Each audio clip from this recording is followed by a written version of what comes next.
What's up? Welcome back to Nowstalgia. Dave here with my 2024 Oscar predictions. I'm going to go through all the categories, go through the nominees, tell you who is going to win, who I think should win, but really who is going to win. We're going to nail these. Been doing predictions a long time. Of course, I talked about the Oscar nominees earlier, reacted to who got nominated, who didn't. So check that out if you missed that. Of course, I've reviewed every movie nominated for the big awards, so check those out as well. But let's get into the actual predictions here. And we're going to answer a few key questions. Is any category really up for grabs? Can anything stop Oppenheimer from demolishing everything in its path? That's kind of our key question here. But I will be highlighting a few races that I think are genuine toss-ups and carry a lot of intrigue. Let's just get right to the Oppenheimer of it all. So, of course, Best Picture, Oppenheimer is nominated alongside American Fiction, Anatomy of a Fall, Barbie, The Holdovers, Killers of the Flower Moon, Maestro, Past Lives, Poor Things, and The Zone of Interest. And the question, of course, with Best Picture is, can anything but Oppenheimer win? And I'm here to tell you the answer to that is no. That is not the primary purpose of this video. We're just going to get this one out of the way. Oppenheimer is going to win Best Picture. I personally am quite happy with this. This is my number one movie of the year. It's going to win Best Picture, which also happened last year for me when Everything Everywhere All at Once won Best Picture. So I feel great about this. I think it's very justly earned. But just from the prediction side of things, let's look at the precursors. The Oppenheimer won the Golden Globe for drama. It also won the Best Picture equivalent award at the BAFTAs, the Screen Actors Guild Award, the Producers Guild Award, the Directors Guild Awards via winning Best Director, the Critics' Choice Award. It's won everything in its path. It hasn't been defeated. Poor Things won the comedy or musical Golden Globe for what that's worth. And then the BAFTAs, The Zone of Interest won Best British Film and also, of course, won Best Film in Non-English Language. But really, Oppenheimer has just kind of demolished the field here. There's really no reason to expect anything else. I think in terms of movies that have the most juice behind Oppenheimer and which would impact other awards, Oppenheimer leads the field with 13 nominations. Poor Things and Killers of the Flower Moon have 11 and 10. And then also The Zone of Interest, I think, has some juice. And Anatomy of a Fall also has a lot of juice. Other than that, I don't really think so. Killers of the Flower Moon, I think this is going to go the way of Martin Scorsese's previous film, The Irishman, where it gets a lot of nominations and doesn't win anything, with the exception of one big award in play, which we'll get to. So that's Best Picture. Oppenheimer's going to win. There's really nothing to suggest it won't. So let's move on from there. Let's get into the acting categories here. Best Actor. We have Cillian Murphy for Oppenheimer, Paul Giamatti for The Holdovers, Bradley Cooper for Maestro, Coleman Domingo for Rustin, and Jeffrey Wright for American Fiction. Can anyone stop Cillian Murphy? For a long time, this was talked about as a two-horse race between Murphy and Giamatti. Giamatti and Murphy split the Globe wins, but then Murphy basically just kind of won out from here, winning the BAFTA and winning the SAG Award. Giamatti did win the Critics' Choice, but just in general, the Critics' Choice Award not as predictive as the Guild Awards, the true industry awards. And Jeffrey Wright did win the Independent Spirit Award for Best Actor, but he wasn't up against, the rest of the field here, so it doesn't mean a whole lot. And yeah, it's going to be an Oppenheimer night. Oppenheimer's going to do well, and Cillian Murphy's going to be a part of that. He's going to win Best Actor. Best Actress. We have Annette Bening for Nyad, Lily Gladstone for Killers of the Flower Moon, Sandra Huller for Anatomy of a Fall, Carey Mulligan for Maestro, and Emma Stone for Poor Things. This is one of the key races to watch. I think this is a true two-horse race, Gladstone versus Stone, and I think it's really hard to know which way this is going. This is one of the big toss-ups of the night, very exciting. Usually, Best Actress is given out early in the night, so one of the big surprises will probably be off the board quickly. Nonetheless, Gladstone and Stone split the Globe wins in different categories. Stone won the BAFTA, but Gladstone won the SAG. Stone also won the Critics' Choice. I'm going to go with Lily Gladstone here. I think there's a lot of passion for that performance in Killers of the Flower Moon.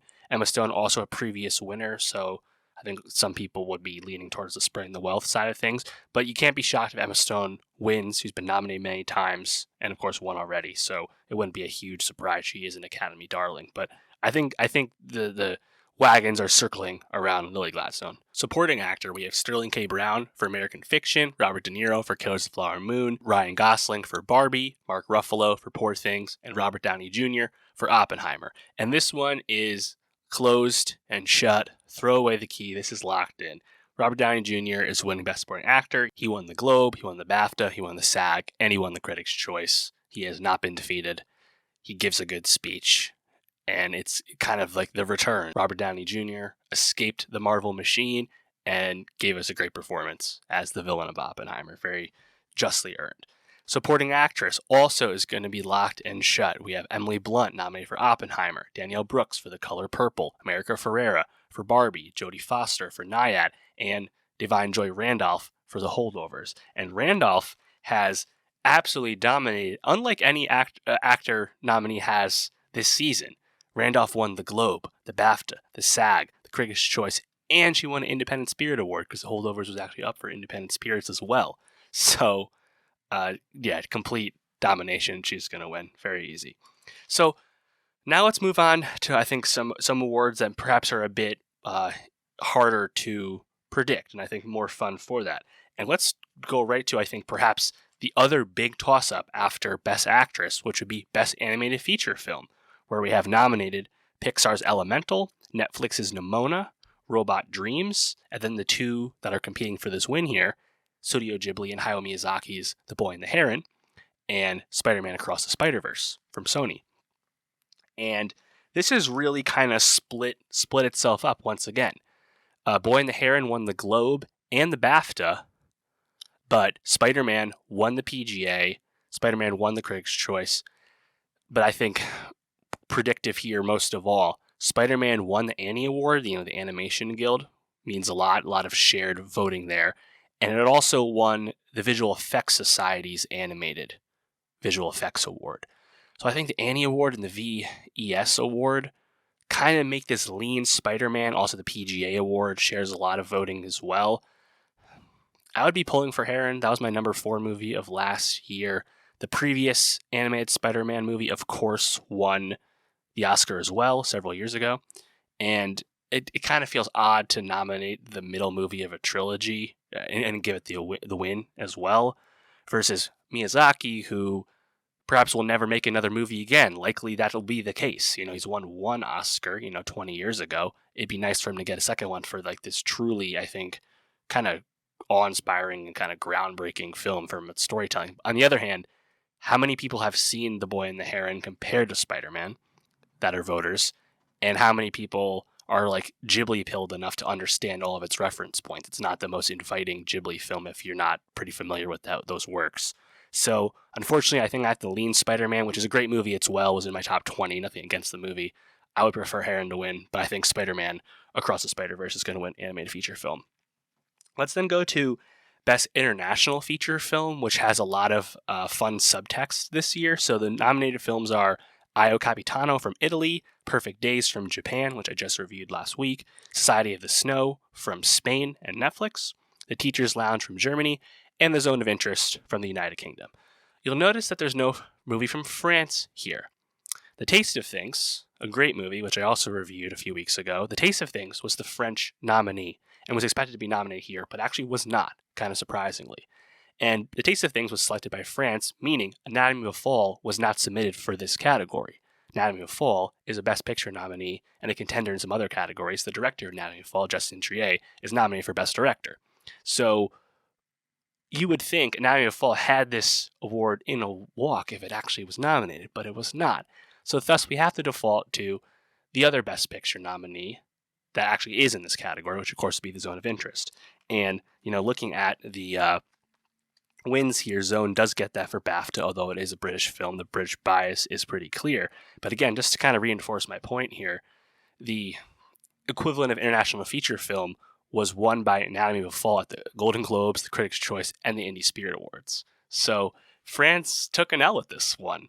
In this case, because this would be a trophy for the film, even though it's been nominated elsewhere. So, yeah, Zone of Interest is going to win, which I have no beef with. Great film. I forgot to mention Best Director, which, of course, is Christopher Nolan for Oppenheimer, Martin Scorsese for Coast of Flower Moon, Justin Triet for Anatomy of a Fall, Yorgos Lanthimos for Poor Things, and Jonathan Glazer for The Zone of Interest.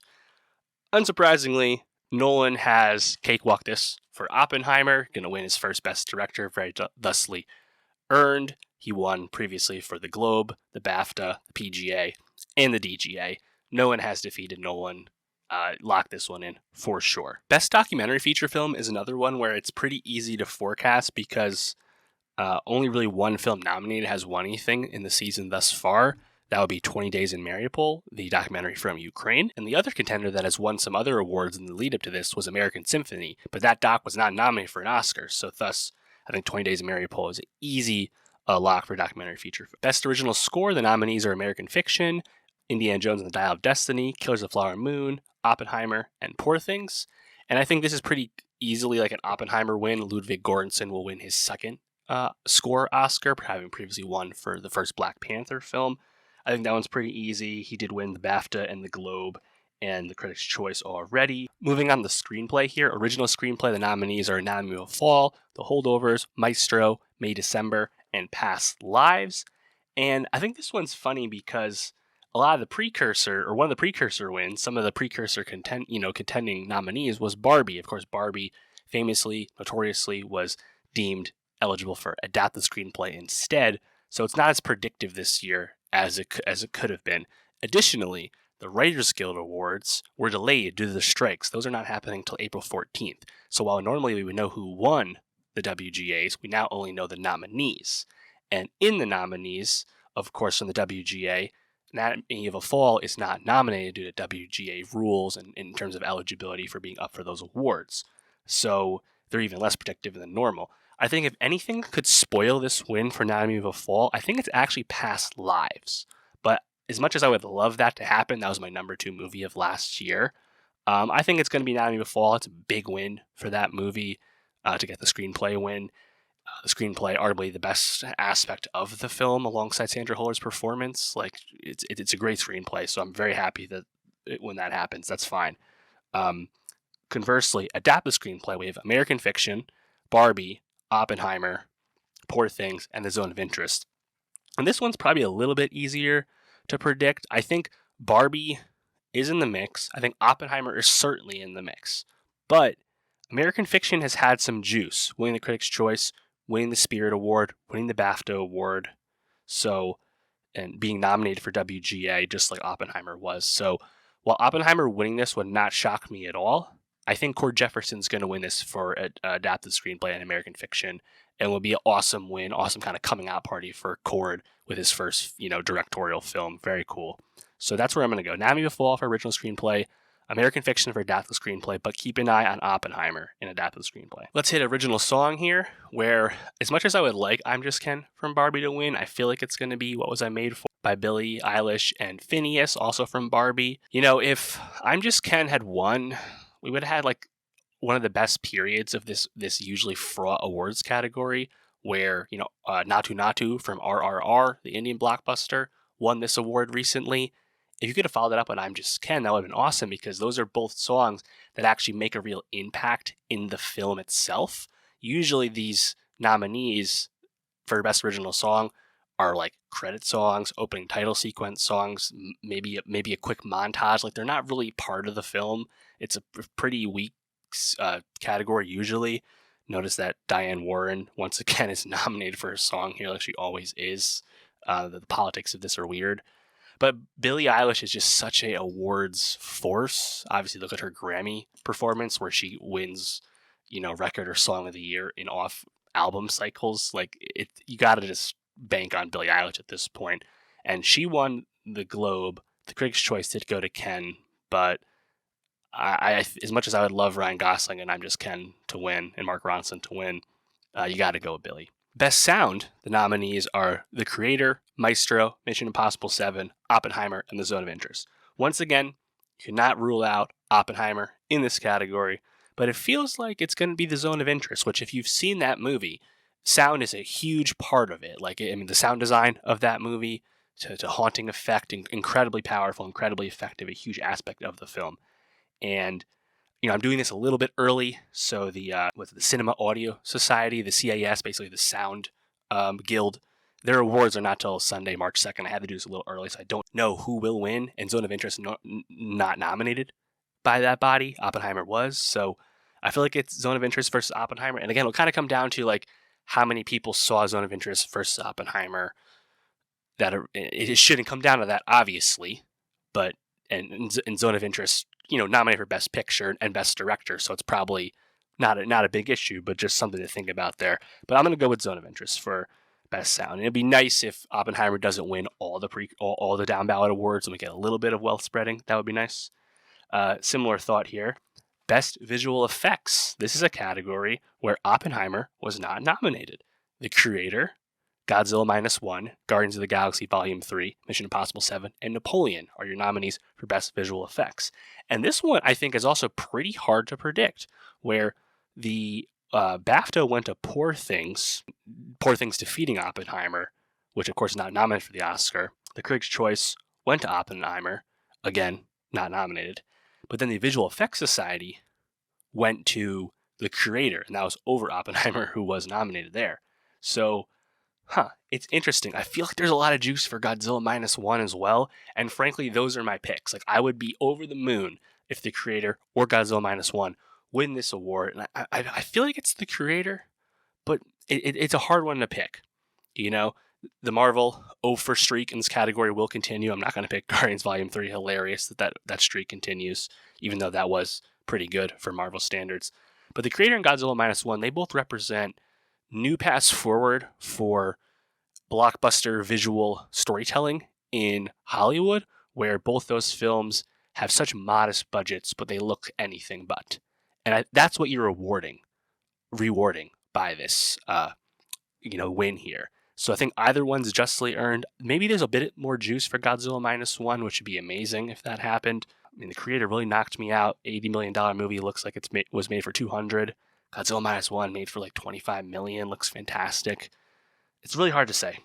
And again, I'm doing this a little bit early, so I don't know. I'm going to go with The Creator based off that VES Society win, but it's a hard one to say. Best Film Editing, the nominees are Anatomy of a Fall, The Holdovers, Killers of the Flower Moon, Oppenheimer, and Poor Things.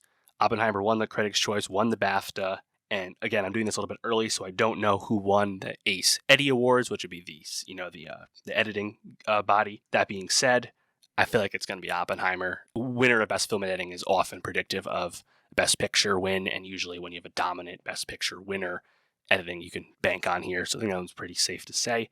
Similarly, Cinematography, again, the American Society of Cinematographers, ASC, their awards are just about to happen, so I don't know who won that one either. But the BAFTA and Critics' Choice also went to Oppenheimer for cinematography. So I think that one, again, pretty safe. The other nominees are Maestro, Killers of the Flower Moon, El Conde, and Poor Things. So in terms of down ballot, we're giving sound, cinematography, and film editing to Oppenheimer. Maybe in the mix for adapted screenplay, or certainly in the mix for adapted screenplay. Maybe they win. Some other ones here. Production design. I think this is another one that's kind of fun, kind of up in the air, where Poor Things won the BAFTA, Barbie won the Critics' Choice. The other nominees are Napoleon, Killers of the Flower Moon, and Oppenheimer. And I feel like that's kind of like really up in the mix there, where does Oppenheimer have a big night and win production design, or is it going to be Poor Things, or is it going to be Barbie? I feel like the lean is actually Barbie here, and I mean, it was amazing production design. It really makes that movie sing, makes that movie work. So I think that's where we should go with Barbie production design, but it's hard one to really be super confident in. I think makeup and hairstyling also kind of similar, where the nominees are Golda, Maestro, Oppenheimer, Poor Things, Society of the Snow. I don't think Oppenheimer is going to win makeup and hairstyling. If it does, it's probably winning damn near everything it's up for, all 13. But I think Poor Things winning the BAFTA, Barbie winning the Critics' Choice. But I don't know, you would think the juice would be behind Maestro for this. Maestro kind of becoming the Oscar villain this season, not achieving what Bradley Cooper and friends wanted from that film. That being said, I think they kind of get a token win in makeup and hairstyling, which is often an award that can go to all kinds of films, big and small. Yeah, we'll go with that. And yeah, I said I was going to do all the awards. I always skip the short categories. Don't pick those. Apologies for that. Nonetheless, that is all the picks. So obviously, Oppenheimer is going to have a big night. And the question is really, who wins animated feature? Who wins adapted screenplay? Who wins best actress? I think those are your key races to watch, and they're all big races. So that'll be fun. And yeah, like I said, Even if it's a bit boring this year, we had so many precursors. It's easier and easier to predict what's going to happen. I still like the Oscars. I still like talking about them. I like when the Oscars do a good job. That's why I talk about them. But let me know, who do you want to see win amongst the nominees? What prediction did I get wrong? Let me know. And for more Oscar talk, I'll be reacting to who wins when that happens. So make sure you come back for that. But for more Oscar predictions, including my early 2025 Oscar predictions in 2 weeks' time, make sure you subscribe, and I'll see you next time.